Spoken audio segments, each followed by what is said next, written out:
আজকে সারাদিন ঘুরে একজন বাংলাদেশির দেখাও আমার সাথে হয়নি, কিংবা আমি খুঁজে পাইনি।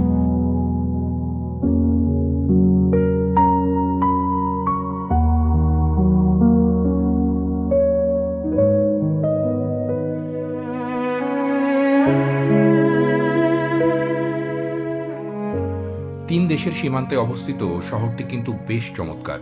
রাস্তাঘাট, অলি গলি সাজানো গোছানো, মানুষজন একেবারেই কম।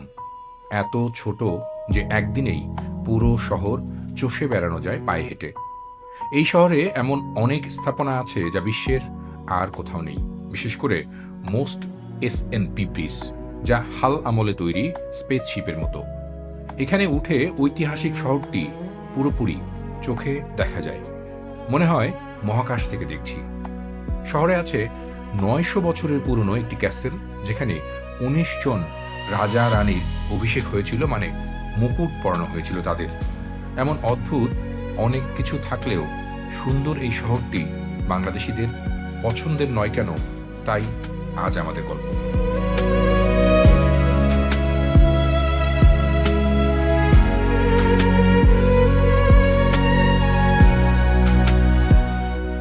সিনেমা নয়, বাস্তবেই স্লোভাকিয়া এবং অস্ট্রিয়া সীমান্ত এলাকাটি এমন সুন্দর।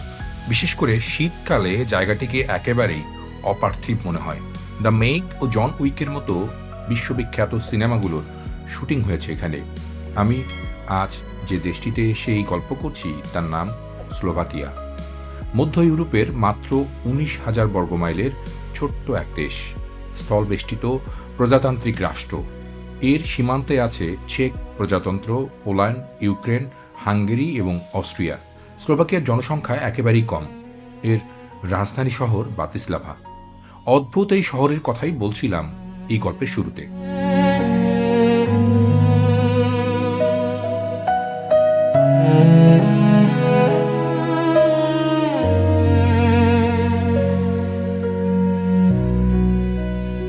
ব্রাতিস্লাভা পৃথিবীর একমাত্র রাজধানী যার সীমান্তে দুটি স্বাধীন দেশের অবস্থান, অস্ট্রিয়া ও হাঙ্গেরি।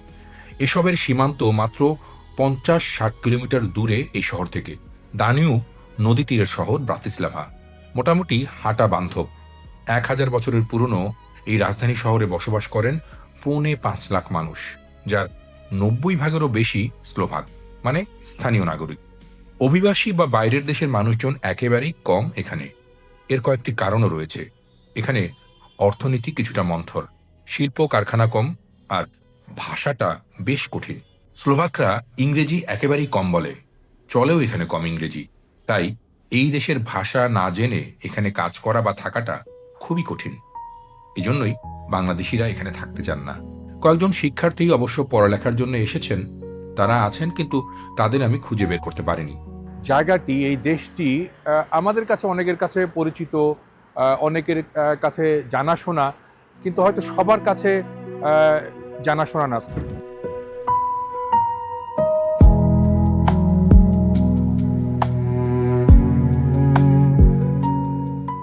হাঙ্গেরির বুদাপেস্ট থেকে চেক রিপাবলিকের প্রাগ শহরে যাওয়ার পথে একদিনের যাত্রা বিরতি নিয়েছি ব্রাতিস্লাভায়।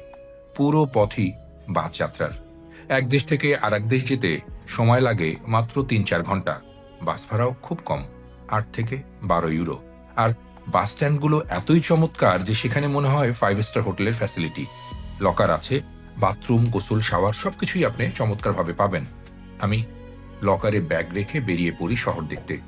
হেঁটে আর ট্রামে আরামসেই ঘোরাফেরা হলো। তবে একটা সমস্যা আছে, তা খাবার। যদিও স্লোভাক বিয়ার আর স্ট্রিট ফুড খুবই জনপ্রিয়, কিন্তু তাতে তো আর আমার চলবে না। এর বাইরে কেএফসি, বার্গার কিং, ম্যাকডোনাল্ডস, সাবওয়েতে সেখানেও হালাল খাবার নেই। মোট জনসংখ্যার ১%-রও কম মুসলিম এই দেশটিতে। তারা আবার এই শহরে থাকেন না। ব্রাতিস্লাভা শহরে মুসলমানদের নামাজের জন্য একটি জায়গা আছে। তাকে অবশ্য মসজিদ বলা হয় না, এর নাম কর্ডোভা কালচারাল সেন্টার। শহরে যে কজন বাংলাদেশি আছেন তারা মাঝে মধ্যে শুক্রবার এখানে জুমার নামাজ পড়তে আসেন। আর স্লোভাকিয়ার মোট জনসংখ্যার প্রায় ২৪%ই নাস্তিক, মানে ১৩ লাখেরও বেশি সংখ্যায় তারা।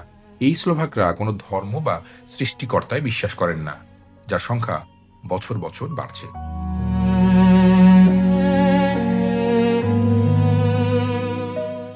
স্লোভাকিয়ার এই রাজধানী ব্রাতিস্লাভাতে অনেক অনেক উন্নত সভ্যতা আমি দেখেছি। এখানকার ভবনগুলো দেখালাম, যে আপনারা দেখলেন যে সেগুলোতে অনেক রকমের আধুনিকায়নের ছোঁয়া আছে, অনেক রকমের ডিজাইন আছে, যা সাধারণত আমেরিকায় দেখা যায়, কিংবা ইউরোপের উন্নত যে দেশগুলো বলি আমি, জার্মানি, ইটালি, সেগুলোতে দেখা যায়। কিন্তু ব্রাতিস্লাভা যদিও বা ওই রকম পরিচিত নয়, কিন্তু রাজধানী শহর হিসেবে কিন্তু ইউরোপের মধ্যে একটু অন্যতম। কারণ আপনারা জানেন যে এই দেশটিতেই মানে যে রাজধানী শহর ব্রাতিস্লাভা, সেটি কিন্তু একেবারে অন্য দুটি দেশের সীমান্ত ঘেঁষা, একটি হাঙ্গেরি আর একটি হচ্ছে অন্য একটি দেশ।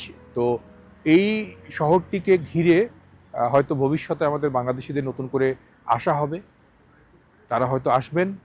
আগামী 2-4 বছর পরে যখন আমরা আবার ঘুরতে এখানে আসব, তখন হয়তোবা এই শহরে, স্লোভাকিয়ার ব্রাতিস্লাভায় আবার হয়তো আমাদের সাথে বাংলাদেশিদের দেখা মিলবে। এখানে শহরের বিভিন্ন কোনায় কোনায় ঘুরেছি, সাধারণত যা দেখা যায় যে ইন্ডিয়ান রেস্তোরাঁ, সেটিও আমি দেখিনি, তবে ইন্ডিয়ান লোকজন আমার চোখে পড়েছে, এবং তারা এখানে ফ্যামিলি নিয়ে থাকছে, তারা চাকরি করছে, কেউ কেউ কেউ কেউ ব্যবসাও হয়তো করছেন।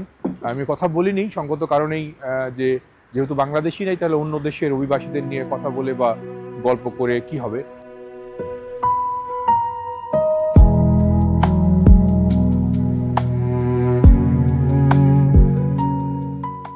পুরো শহরটি একবেলায় বাস ট্রামে ঘুরতে আমার খরচ হয়েছে 6 ইউরো। এর মধ্যে কিছু পথ পায়ে হেঁটেও দেখেছি। ঐতিহাসিক স্থাপনাগুলো চোখের সামনে থেকে দেখতে কি যে অদ্ভুত সুন্দর লাগে। কমিউনিজম আর আধুনিকতার পুরো মিশেল শহর জুড়ে। সোভিয়েত ইউনিয়নের আমলেও বেশ গুরুত্বপূর্ণ ছিল এই ছোট্ট শহরটি।